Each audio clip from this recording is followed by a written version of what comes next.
Estamos reunidos em nome do Pai, do Filho e do Espírito Santo. Amém.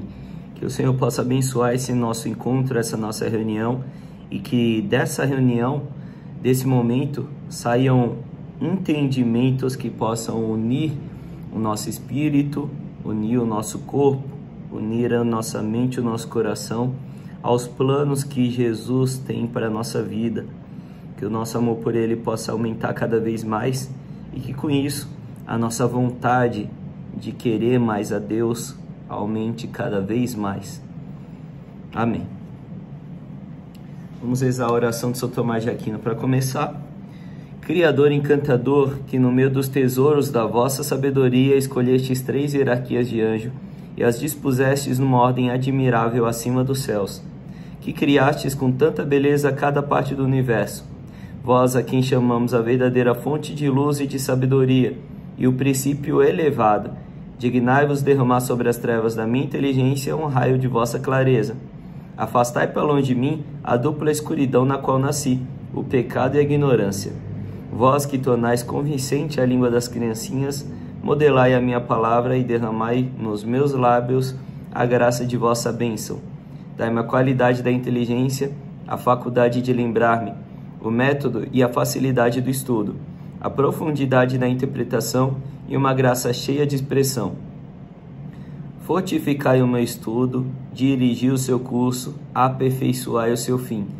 Vós que sois verdadeiro Deus, verdadeiro homem, e que viveis nos séculos dos séculos. Amém. Hoje, o nosso assunto vai ser o que é a remissão dos pecados. O que é a remissão dos pecados? Jesus morreu na cruz para nos redimir dos nossos pecados. E é muito interessante quando a gente encontra o significado da palavra redimir, o significado da palavra remissão. Você sabe qual é? Redimir, presta atenção, se prepara para essa bomba. Redimir significa comprar de volta. Redimir significa comprar de volta. Imagina que você vendeu o seu carro, você adorava aquele carro, vendeu ele porque estava sem dinheiro e você gosta tanto do carro que chega um momento em que você começa a se restabelecer financeiramente e faz uma proposta ali, consegue comprar o seu carro de volta. Você redimiu a venda do seu carro. E aqui na história da salvação é lindo ver que a missão de Jesus foi nos comprar de volta para Deus. Pera aí, Lucas, mas em algum momento Deus vendeu a gente? Vendeu para quem? Para o diabo? Calma, não foi Deus que vendeu a gente. Foi a gente que se ofereceu para o diabo. Adivinha quando? Quando a gente cometeu o pecado original. Quando o orgulho, que é o fruto, né, que é o princípio do pecado, porque foi isso que o demônio ofereceu para Eva, coma desse fruto, Deus está mentindo para você, Eva, coma desse fruto aqui e você será como Deus. Foi isso que o demônio falou para Eva, não foi? Então, o desejo de Eva foi o mesmo desejo de Satanás, de ser igual a Deus, um desejo que é um pecado tão profundo que precisou ser escandalizado por São Miguel Arcanjo quando viu tudo aquilo acontecendo. São Miguel Arcanjo que na hora que viu tudo aquilo acontecendo, o demônio, aquele que ainda não era o demônio, né? Aquele que naquele momento era Lúcifer, questionando Deus, perguntando se realmente era isso que era o certo, questionando e falando que não toleraria isso. Olha só, Deus, o criador do próprio Lúcifer, e ele se sujeitando a esse... É engraçado porque os anjos, eles são muito superiores a nós, porque eles são criaturas divinas. Nós somos criaturas terrestres, físicas. O anjo não, ele é uma criatura divina, ou seja, muito superior para nós. Mas é igualmente ridículo para um anjo e para um humano questionar Deus. É igualmente ridículo, tanto para um anjo quanto para um ser humano. Apesar da distância que existe entre o homem e o anjo, É igualmente ridículo tanto o anjo quanto um ser humano questionar o Criador de todas as coisas. Foi por isso que Miguel deu um grito: quem como Deus? Ninguém como Deus. Então por que questiona? Não tem por que questionar. Esse pecado do orgulho, de querer se comparar a Deus, foi o mesmo pecado que acabou arrastando o ser humano para o pecado original. Quando a serpente, né, a figura do diabo, do demônio, de Lúcifer, oferece o fruto proibido para Eva e diz: coma desse fruto e será como Deus. Quem como Deus? Ninguém como Deus, não tem como ser como Deus. Mas a gente caiu naquele pecado e a gente cai constantemente nesse pecado ainda hoje. É muito louco como a gente tem o costume de querer julgar, né? Nossa, mas Eva foi idiota. Como assim? Ela comeu do fruto que Deus falou para não comer? Como assim ela quis ser como Deus? Como assim ela ouviu o lero-lero da serpente? Mas eu e você tá toda hora ouvindo o lero-lero da serpente também. Eu e você tá querendo todo momento se comparar a Deus também. Quando a gente julga o outro, quando a gente fica imaginando o que é o certo ou não a outra pessoa fazer, quando a gente quer apontar dedos, a única pessoa que tem o poder de julgar é Deus. Ou seja, eu estou querendo me comparar a Deus se eu estou fazendo a única coisa que Ele tem o direito de fazer. A coisa que Ele é o único que tem o direito de fazer. Percebe como a gente está toda hora cometendo esses mesmos erros? Cometendo esses mesmos pecados? Quem como Deus? Ninguém como Deus. A nossa missão eternamente na Terra é se curvar cada vez mais e entender que nós precisamos nos limitar à nossa insignificância. No final das contas é isso. Somos criaturas que foram feitas para adorar, compartilhar do amor do Criador. Compartilhar de tudo que Ele criou para que a gente pudesse ver espelhado nessa criação as maravilhas. Por exemplo, quando a gente vai num sítio e começa a ver todas aquelas árvores dando frutos diferentes, aquele ambiente todo verde, aqueles animais e tudo funcionando numa perfeita harmonia, aquilo de certa forma não espelha a figura de Deus? A perfeição de tudo aquilo não espelha de certa forma a perfeição de Deus também? E tudo isso nos gera uma alegria. Essa é a alegria que Deus quis compartilhar com a gente quando criou todas as coisas e depois, no final, criou você para poder desfrutar disso tudo. É engraçado que Deus, quando Ele criou Adão, qual foi a missão que Ele deu para Adão? Ao criar Adão, Ele deu a Adão a missão de nomear todas as coisas. Nomear, dominar. A gente só dá nome para aquilo que é nosso, não é? Quando a gente tem um cachorrinho, a gente nomeia o cachorrinho. Quando a gente tem um filho, a gente nomeia o filho. Quando a gente ganha um ursinho de pelúcia, a gente nomeia o ursinho de pelúcia. Então a gente só nomeia aquilo que nós temos um certo domínio, ou às vezes até um completo domínio. Só que, junto com o domínio, recebemos também uma responsabilidade. Aquela questão dos direitos e deveres. Temos direitos, mas também esses direitos são carregados de deveres que precisam ser cumpridos. E Deus, Ele deu essa missão para Adão.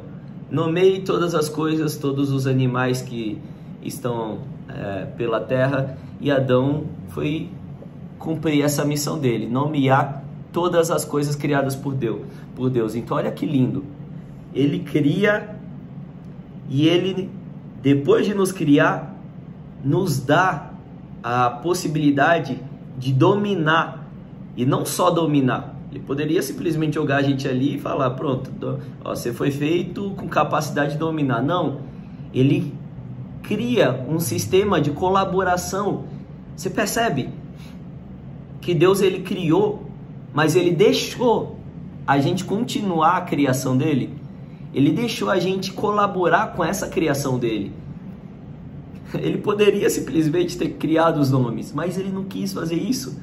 Ele deixou a gente nomear, ele deixou Adão nomear, ou seja, colaborando com aquela criação de Deus. Olha como Deus quer que a gente colabore com ele, compartilhe dessa criação dele, enxergando o espelhamento do amor, da caridade, da misericórdia, da bondade dele em tudo que foi criado.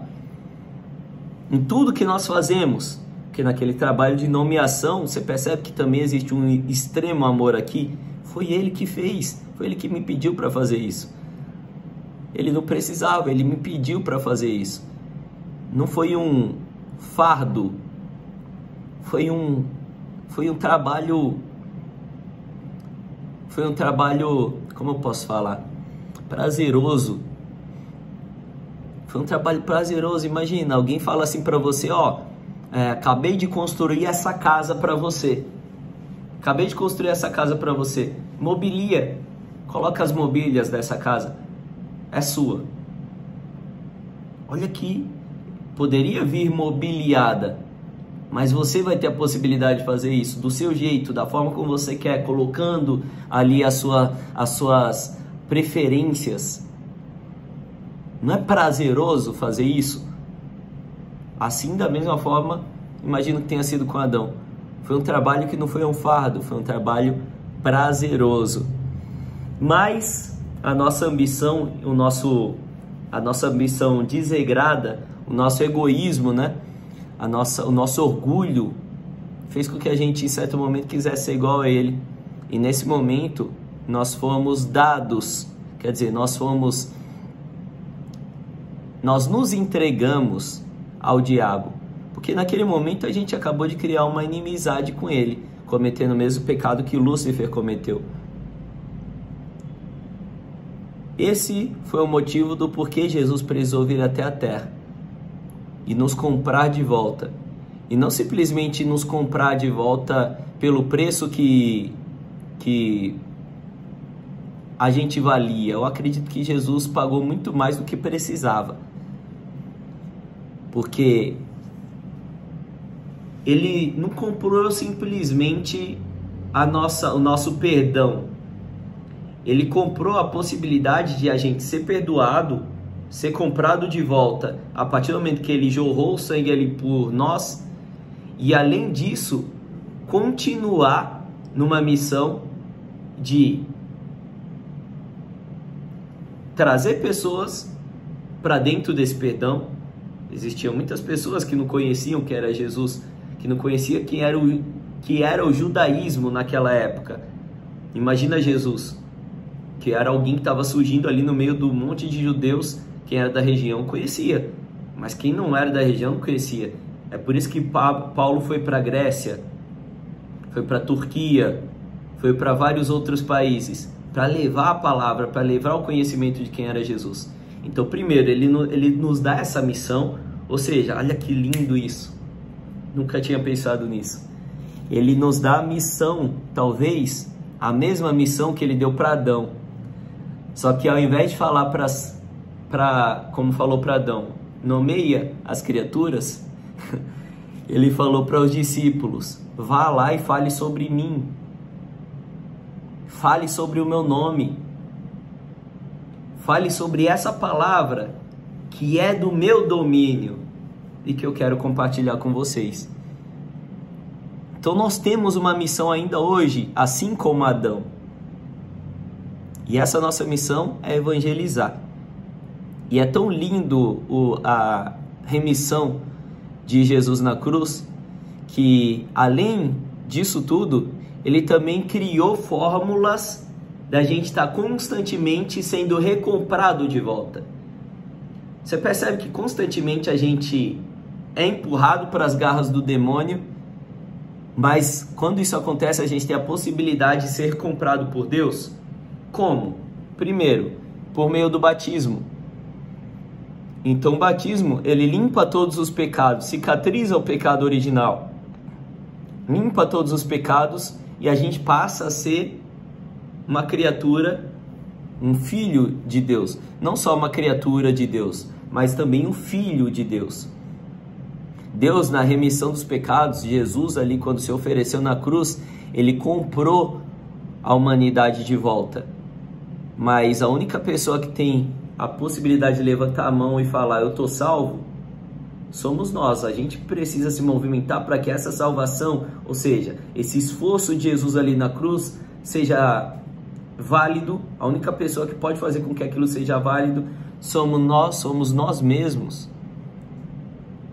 Sim, porque se a gente não se batiza, de nada teria adiantado aquele sacrifício de Jesus na cruz. Ele nunca não vai nos obrigar, ele não obrigaria a gente a receber uma remissão que a gente que precisa escolher aceitar aquela remissão, aceitar aquela compra. Não somos escravos. Ele nos quer por livre e espontânea vontade. Então somos nós que devemos escolher, quero ser batizado, quero ser de Deus. E a partir do momento que a gente é batizado, a gente passa a fazer parte do corpo de Cristo. Passamos a ser de fato filhos de Cristo. E é por isso que dizem que o batismo é uma nova vida. É por isso que dizem que o batismo é uma nova jornada, é um novo nascimento. Porque os pecados são perdoados e a gente passa a ser filho de Deus naquele momento. Então, essa é a primeira forma de ser comprado, né? Recomprado. Segunda forma de ser recomprado, confissão. Então, toda vez que a gente se confessa, a gente está confessando os nossos pecados, se lavando, se limpando dos nossos pecados e sendo recomprado para a amizade com Deus. Se estamos com um pecado mortal, a gente está em inimizade com Deus naquele momento. Ou seja, a gente está em amizade com o inimigo e inimizade com o Todo-Poderoso, com o Senhor, com Deus, que morreu na cruz por nós. Então, a partir do momento que a gente se confessa, a gente passa a ser recomprado, a gente passa a ser amigos novamente de Jesus. E a terceira forma de ser recomprado é por meio da unção dos enfermos. E o que é a unção dos enfermos? A unção dos enfermos é uma bênção que as pessoas que estão ali em estado de doença, que estão não necessariamente à beira da morte, mas estão doentes, elas recebem para estarem limpas dos pecados, né? Limpa, abençoada de certa forma, para melhor ser recebida por Deus, se de repente tiver em um caso de quase morte, para ser curada de uma doença, se tiver em um processo de doença, né? Em um processo de uma doença grave, ou em um processo de uma doença, sei lá, tipo um Covid na época da pandemia, a unção dos enfermos caberia muito bem. Então a unção dos enfermos não é necessariamente para alguém que está quase morrendo, mas sim para alguém que está enfermo. O nome já diz, unção dos enfermos, ou seja, bênção dos enfermos. Até mesmo para aquela pessoa que está à beira da morte e recebe a unção dos enfermos, é ideal e sugerido pela igreja que essa pessoa se confesse antes de receber a unção dos enfermos, para que essa pessoa se redima dos pecados, para que essa pessoa confesse os seus pecados para receber aquela bênção ali de uma maneira mais completa. Então a gente tem essas três possibilidades de ser recomprado. Percebe que mesmo hoje, depois de Deus ter morrido na cruz, primeiro, isso daí só vai ser válido se eu for batizado. Se eu escolher não me batizar, aquele sacrifício na cruz para minha alma estaria sendo em vão. E é engraçado que Deus ama cada pessoa como se fosse a principal pessoa do mundo. Ele me ama como se eu fosse o filho preferido dele. E ele te ama também como se você fosse o filho, a filha preferida dele. Como entender isso? Eu não sei. O amor dele é infinito. E infinitude aqui na nossa cabeça é impossível de ser compreendido. Coisas de Deus. Então, olha como ele pagou talvez muito mais do que era o preço da nossa redenção, da remissão dos nossos pecados. Ele pagou o perdão dos nossos pecados, a volta da nossa amizade com Deus e a criação de sacramentos, que o batismo, confissão e unção dos enfermos fazem parte dos 7 sacramentos da Igreja Católica. Então ele também pagou com a criação de sacramentos que iriam, ao longo da nossa jornada, nos recuperar, nos comprar de volta a todo momento para o reino dele. Isso é lindo, não é? Então, redimir, é importante que fique aí gravado na mente de vocês que a remissão significa comprar de volta. É engraçado que quando Jesus compra a gente de volta, a gente tem aqui na nossa apostila algumas situações em que nós estávamos submetidos. Então, primeira, escravidão do pecado. Fomos comprados da escravidão do pecado. As penas que eram devidas àquele pecado que a gente estava imerso. Fomos comprados, resgatados. Resgatados da morte. Qual morte? Não é a morte morrida, como Chaves diz. Não é a morte física, é a morte eterna. No inferno, a gente foi comprado dessa morte, porque estávamos em inimizade com Deus. Então, ao trazer de volta a amizade, ele nos compra da morte. Ou fomos comprados do poder do diabo, né? Porque em toda essa situação, o diabo dominava. Então, é como dizer que o diabo era o dono da terra, o nosso dono. E Jesus comprou todos de volta por ter mudado aquele cenário. E também fomos comprados, os judeus, né, no caso, foram comprados da lei mosaica. O que é a lei mosaica? É a lei de Moisés. Sabe, os 10 mandamentos? Para os judeus, aqueles 10 mandamentos, eles representam 65 mandamentos, se eu não me engano. E esses 65 mandamentos, eles fazem com que eles vivam de uma forma extremamente regrada. Aquela lei, ela foi criada para que o povo de Deus fosse visível e espiritualmente separado para Deus. Visível por quê? Porque qualquer pessoa que vive e olha aquele povo, consegue enxergar que aquele povo vive de uma forma diferente. Ou seja, eles agem de modo que mostra que eles estão separados para Deus. São leis que fazem com que isso aconteça. Espiritualmente por quê? Porque as leis tinham intenções espirituais de fazer com que essas pessoas se tornassem pessoas melhores. Ou seja, pessoas também espiritualmente separadas para Deus. A partir do momento que Jesus vem, essas leis, elas não são as principais leis. Tanto que Jesus resume ali as leis em ama a Deus acima de todas as coisas e ao próximo como a ti mesmo. Essa é a síntese, né? O resumo das leis dita pelo próprio Jesus Cristo. Quer dizer, Lucas, que os 10 mandamentos não são mais importantes? Não estou falando isso. Tanto que os 10 mandamentos, eles, quando são contrariados, geram pecados mortais. Então são super importantes. Só que hoje existe algo acima dos 10 mandamentos, o próprio Deus. Ele é o dono das leis.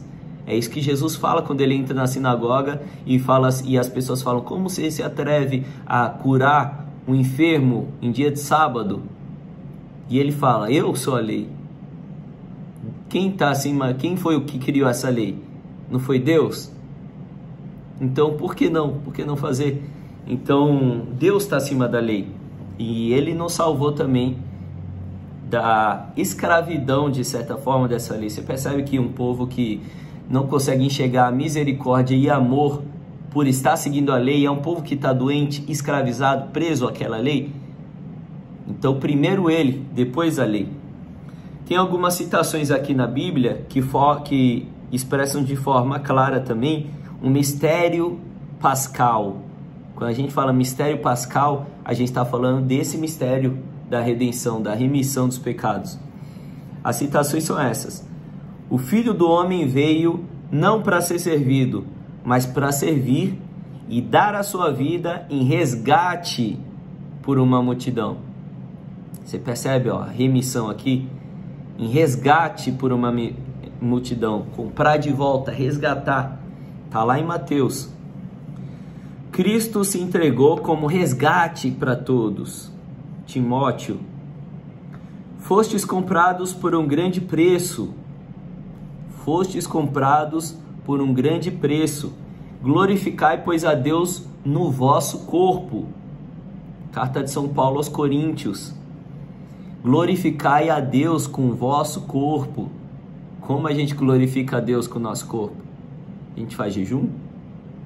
a gente se veste prudentemente, a gente comunga, como a gente glorifica a Deus com o nosso corpo. O Senhor se entregou por nós a fim de nos resgatar de toda a iniquidade. Não é por bens perecíveis, como a prata e o ouro, que tendes sido resgatados da vossa vã maneira de viver, recebida por tradição de vossos pais, ó as leis mosaicas, recebida por tradição de vossos pais, mas pelo precioso sangue de Cristo, o Cordeiro imaculado e sem defeito nenhum. Então a gente foi resgatado pelo Cordeiro, pelo Deus. Jesus nos salvou dos nossos pecados, foi na cruz que Jesus nos comprou. E é por isso que a gente tem imagens de cruz. Esse é o motivo da gente glorificar a cruz. E é por isso que essa cruz, que para muitos é um horror, muitos protestantes dizem isso. Como é que você coloca a cruz, a arma que matou o Senhor, na sua parede? Como é que você carrega a arma que matou a Deus no seu pescoço? Porque pra gente aquilo não é a arma. Aquela é a vitória de Deus sobre a morte. É uma figura da paixão de Deus por nós. Ele se entregando ali para me salvar. E precisa ser forte. Porque se não for forte, eu vou me esquecer. Precisa ser forte. Eu preciso olhar para aquela cruz e eu preciso lembrar de como foi dolorido. Eu preciso assistir o filme da Paixão de Cristo e ver como ele foi machucado, como ele foi torturado. Porque no momento de pecado, no momento que eu estiver prestes a cometer um pecado, eu vou olhar para o meu crucifixo, eu vou olhar para a minha parede, eu vou lembrar da cruz de Deus, da cruz do Senhor, da cruz de Cristo e falar o que ele fez por mim. Será que realmente eu vou fazer isso com ele? Será que realmente eu vou trair ele por tão pouco? A gente gosta de apontar os dedos, né? A gente gosta de apontar para o erro do outro. A gente gosta de falar que Judas foi um traidor. Por 30 moedas, Judas.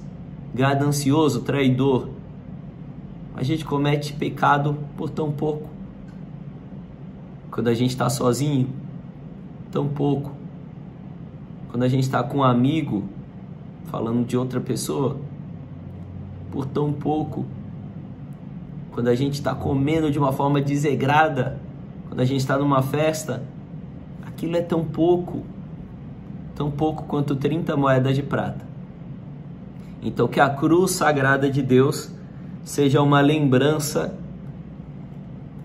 do amor de Deus por nós, seja uma lembrança do preço que foi necessário para comprar as nossas almas do pecado, e que a gente tenha horror do pecado, que a gente tenha horror de chegar perto disso que é tão pouco comparado a tudo que ele nos deu, comparado a tudo que ele fez por nós. Que a gente aprenda a ter horror cada vez mais do pecado e um amor cada vez mais grande a Deus. E que a gente aprenda isso especialmente com a Virgem Maria, que era mãe, como ela deve ter sofrido ali nos pés da cruz quando está vendo seu filho sendo torturado e depois morto, pendurado, agonizando, sangrando, pelado, humilhado ali naquela cruz. Como ela deve ter sofrido. Mas o amor dela e a fé dela e a confiança dela era tão grande que ela entregou tudo nas mãos de Deus. Que a gente possa entregar também as nossas necessidades, as nossas vontades, os nossos medos, assim como Nossa Senhora entregou. Ave Maria, cheia de graça, o Senhor é convosco. Bendita sois vós entre as mulheres, e bendito é o fruto do vosso ventre, Jesus. Santa Maria, Mãe de Deus, rogai por nós, pecadores, agora e na hora de nossa morte. Amém. Estivemos reunidos em nome do Pai, do Filho e do Espírito Santo. Amém.